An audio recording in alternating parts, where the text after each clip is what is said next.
Yo, good morning, good afternoon, good night, wherever you are in the world.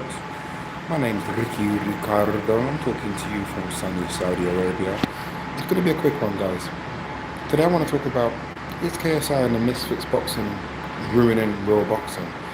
Um, to put it this way, in my opinion, I feel like all of this Jake Paul, Logan Paul, and Misfits and KSI and Tommy Fury,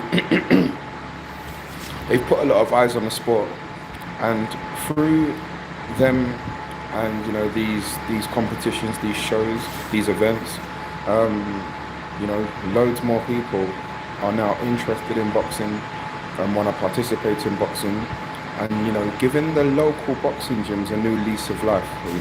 Because what you don't know is, and I can only speak for the UK, the the local boxing gyms, the government-run boxing gyms, they don't make money. The coaches don't really make money. Now, I know that they do have, sponsorships, and they do have, like, people that just give them money and support them, and they host events which makes money as well. But the coaches, they're not paid. They're doing it because of love and passion of the sport. Simple. Love and passion of the sport. So through this, a lot of the local boxing gyms would definitely benefit, because again, they've been exposed to more. And sorry, there's a bit of works going on, so I don't know if you can hear me properly, but we'll see. Anyway, so through them and through that, I believe that the local boxing gyms would benefit from it. And it doesn't matter how people are inspired to go into to find the wonderful gift that I call boxing, the sport that I love, and the sport that I teach, and the sport that I would love to be a part of for the rest of my life, from a coaching capacity, right? So, do I feel like it's harming boxing? I feel like, to a degree, it's given to boxing. Now, let's talk about the professional element of it. A lot of these cards, they do put some professional fighters on it, and they get to give professional fighters a bit of exposure too. So I feel like that's another plus. Now, the misfit boxing and the misfit boxers and the boxers that fight on, the Logan Paul and the KSI and the other Paul brother, right? They probably get paid the best that they've ever been paid. They get a crazy amount of exposure. Now, end of the day, it's prize fighting, and it's about money. Okay, they want to make money. Everyone wants to make money, from managers to promoters to fighters. Everyone wants to make money. Okay, that's the whole point.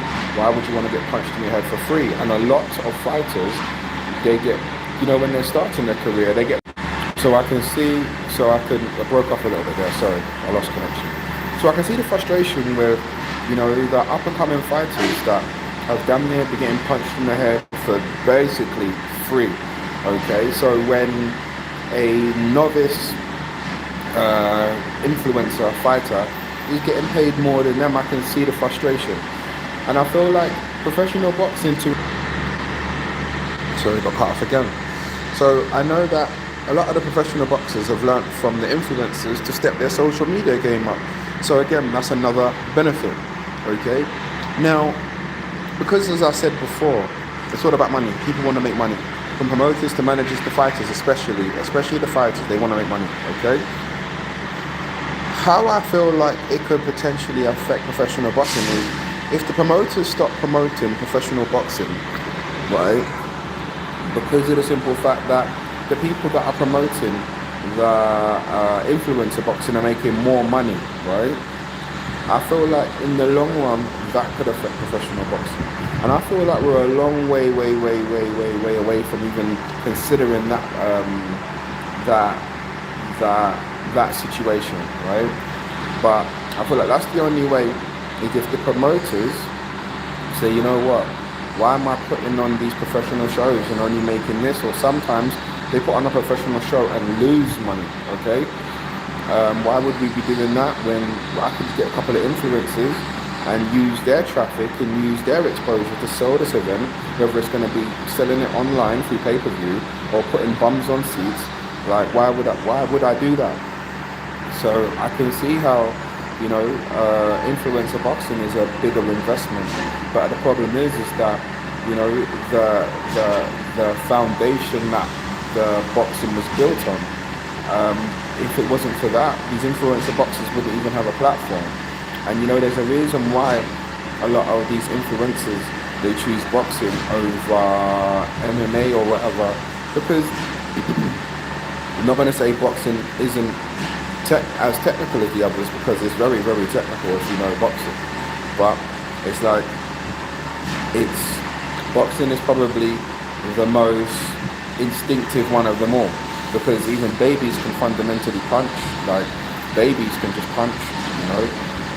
So people just feel like you get some headgear and you just have a little fisticuffs and that's it. You don't have to think about the ground game. You don't have to think about kicks coming to your head and stuff like that. So it's a bit more instinctive. It's a bit more, primitive. And that. But yeah, that's my take on it.